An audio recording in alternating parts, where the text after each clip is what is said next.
Ya, sore ini tepatnya di tanggal apa ya? Tanggal 5 Maret.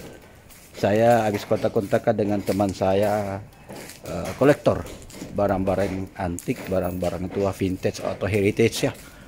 Dan hari ini tepatnya saya menemui Pak Anca. Pak Anca, ada Maki Bos. Tadi saya hanya perantara Google Maps saja saya bisa ke sini.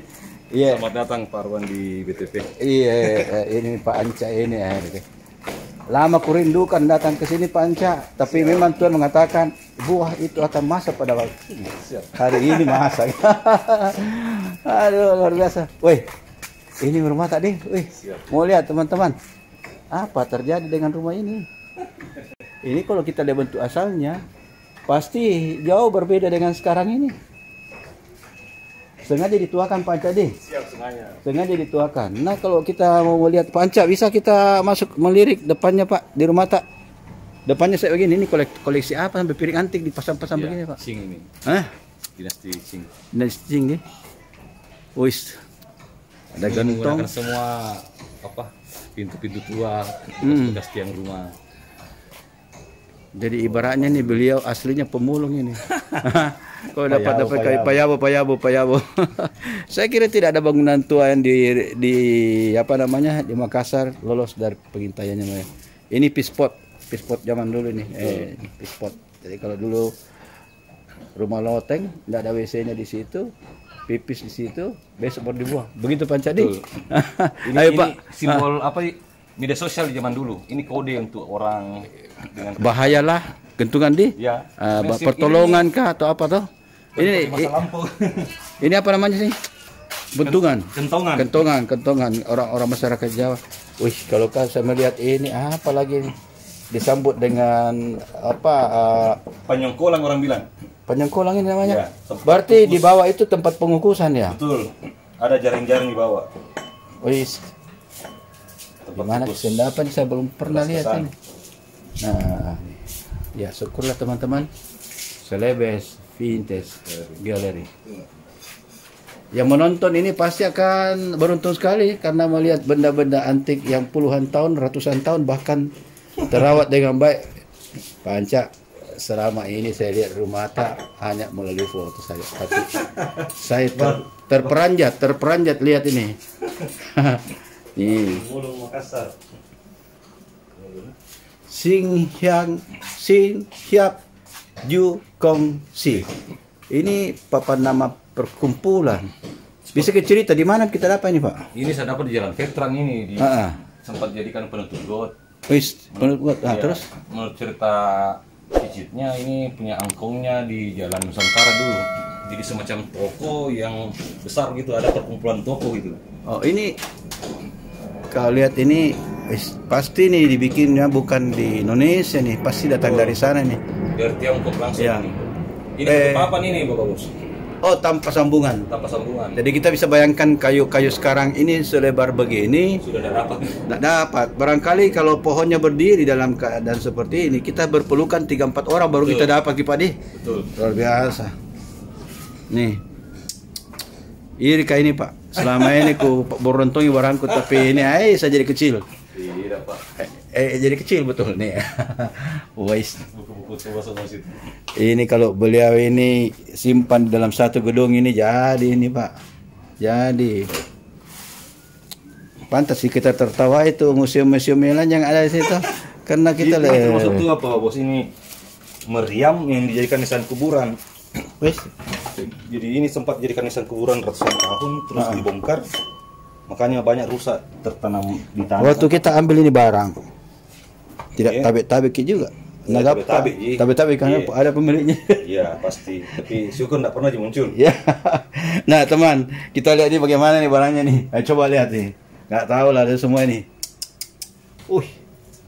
Nah, beginilah papan nama perusahaan di zaman dulu pada waktu era Patompo ini. Masih namanya Kota Praja, dari Kota Praja ke Kota Madya ke Kota Metropolitan. Dari Makassar ke Ujung Pandang kembali ke Makassar. Dan pada akhirnya Kota Metropolitan Makassar. dari jumlah luas dan jumlah penduduk yang menyatakan ini adalah kota besar. Masukin lagi Pak. Oi. Mungkin Bas Los 32 jual beli hasil bumi. Anunya pasien juga. Hah? Oh, bapakku di Boyong dulu. Di mana? Oh, kita asal Boyong nanti. Iya. Pernah aku lihat itu ada mobil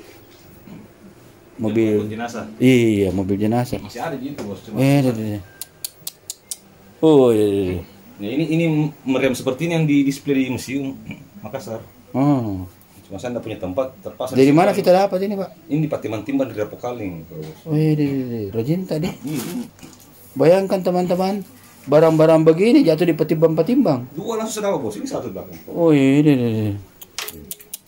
Ini teman-teman, ini karena Pak Anca ini tidak henti-hentinya matanya melirik sambil mewaspadai. Kacamata aja nih, kacamata tahun 50-an, 60-an, 70-an, pisau cukur, pipa. Kunci gembok beraneka ragam. Tapi ini paling sakti di atasnya. Tanpa mereka berdua tidak ada ini semua. Biar mami Pak Anca suka ini, kalau istri kita tidak suka karena buang semua. Betul nggak kira Pak Anca? Betul. Tadi saya sepintas melihat, ini apa ini? Ini gramofon, Bos, yang terbuka di atas ini. Perlukah saya bunyikan? Kukira membongkar banyak barangkali. Siap, di atasnya banyak. Iya, ya. Teman, biar kalian datang lihat di sini tempat ini. Tapi insya Allah Pak Anca, kalau barang-barang tak semua yang terkumpul di satu gedung, barangkali biar luas gedungnya sampai 200 meter persegi. Iya, masih bisa. Masih bisa Pak Di? 2 lantai juga barangkali. Masih bisa, iya. Kalau ini saja Pak. Masih banyak sampai di atas, Bos. Kita bisa sampai di atas. Dodge, Mercedes-Benz, Land Rover. Ini masuk ke ruangan ketiga, keempat ini ya.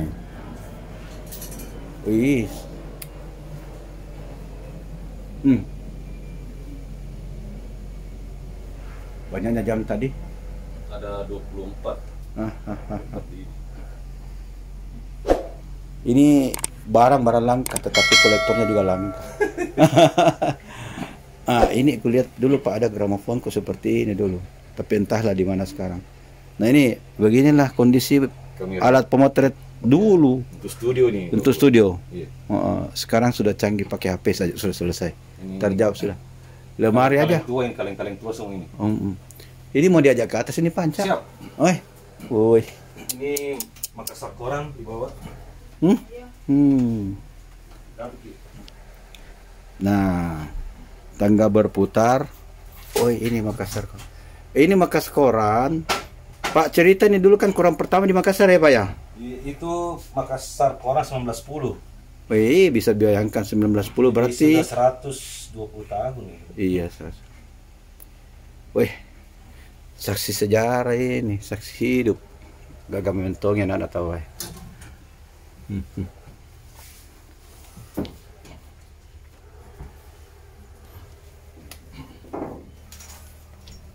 Banyak datang ke Porta.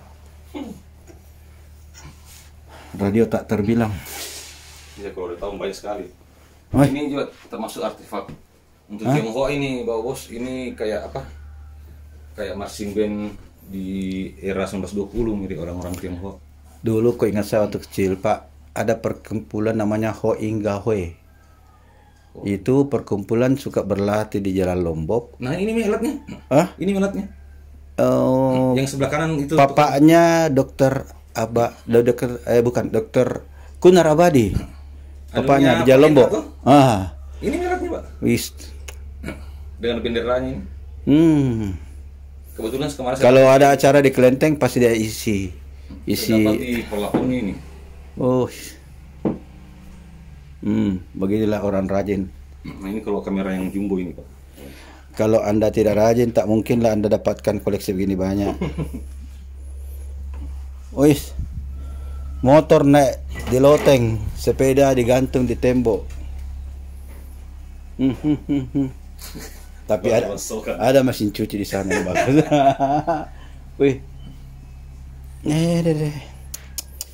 Kira-kira punya tempat biar 2, 3 kali 4, 5 kali lipat ini tidak akan penuh ini.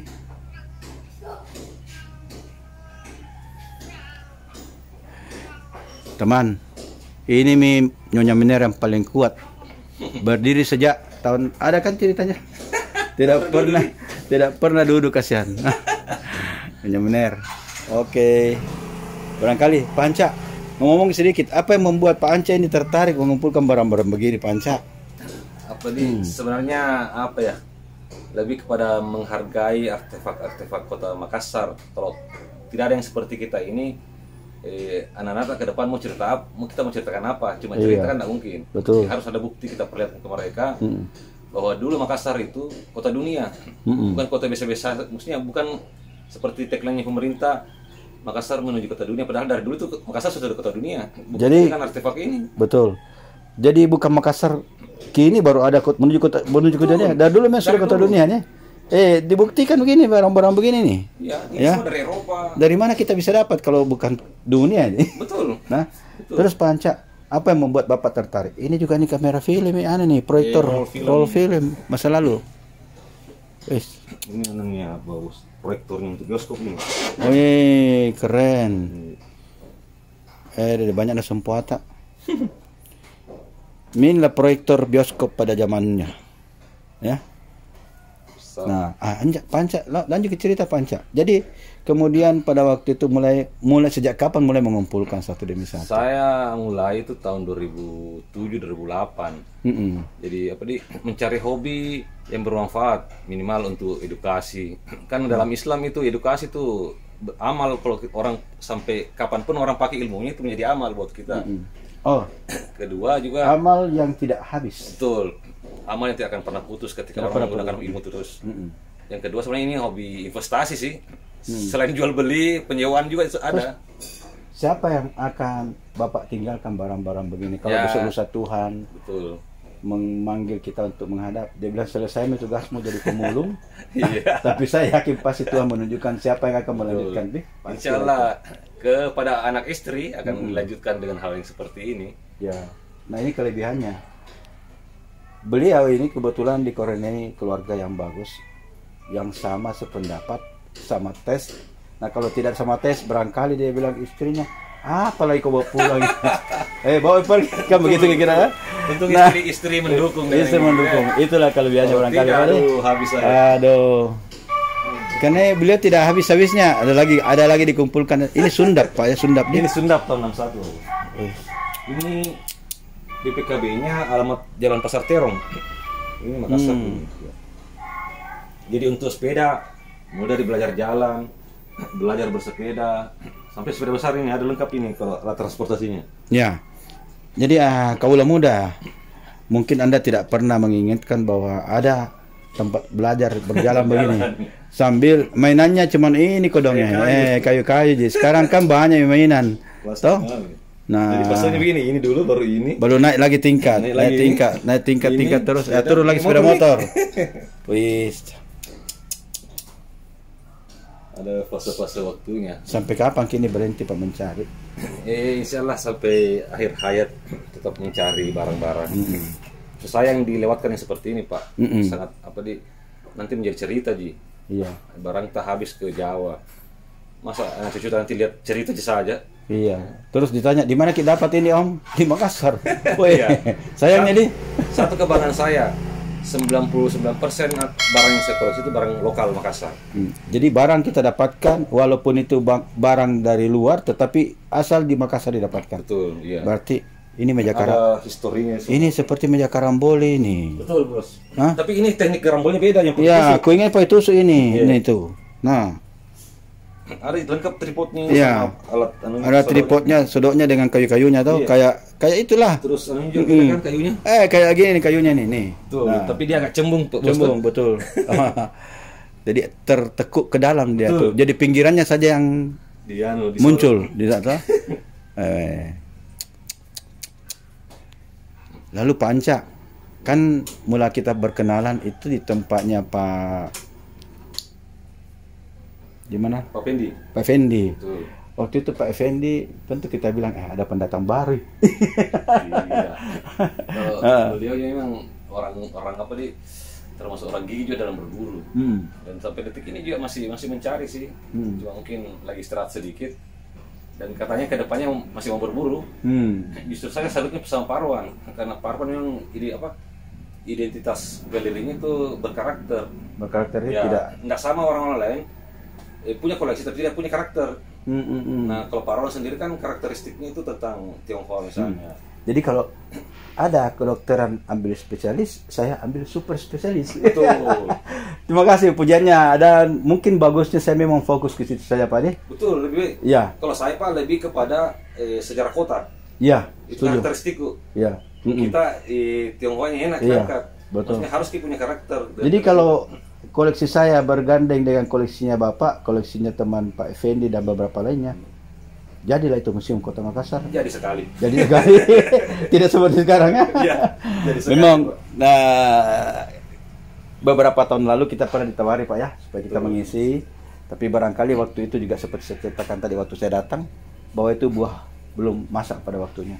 Entahlah kapan. Betul. Tapi karena waktu lihat waktu kita tinjau, kita masih ragu siapa yang jadi penanggung jawab dengan ini barang Pak toh. Untuk mengenai itu Pak harus lebih jelas regulasinya di pemerintah kota. Iya. Yang sekedar kita simpan barang di situ, siapa yang bertanggung jawab? Iya. Itu yang kita takutkan. 1 bulan kemudian kita datang hilang nih barangku. Harus ada jelas regulasinya. Kemudian Pak Ancak sedikit bertanya lebih jauh lagi. Lalu dengan koleksi-koleksi yang Pak ini tersimpan begitu lama, yang paling Bapak rasakan paling berharga yang mana? Apa ya?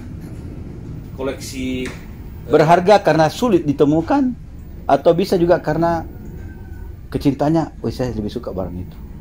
Apa ya? Ada beberapa koleksi perak, koin, alat konde, pokoknya berjenis bahan perak semua. Ada saya punya kayak apa namanya itu? gantungan kelambu. Oh ya. Saya punya ada sekitar 2 kiloan. Saya simpan di berangkas tua saya. Pokoknya itu apa benda kecil tapi susah didapatkan.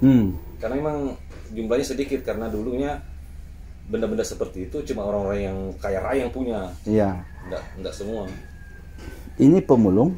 Kalau dihitung-hitung jumlah perolehannya, perolehannya mungkin tidak sampai ratusan juta lah Pak ya.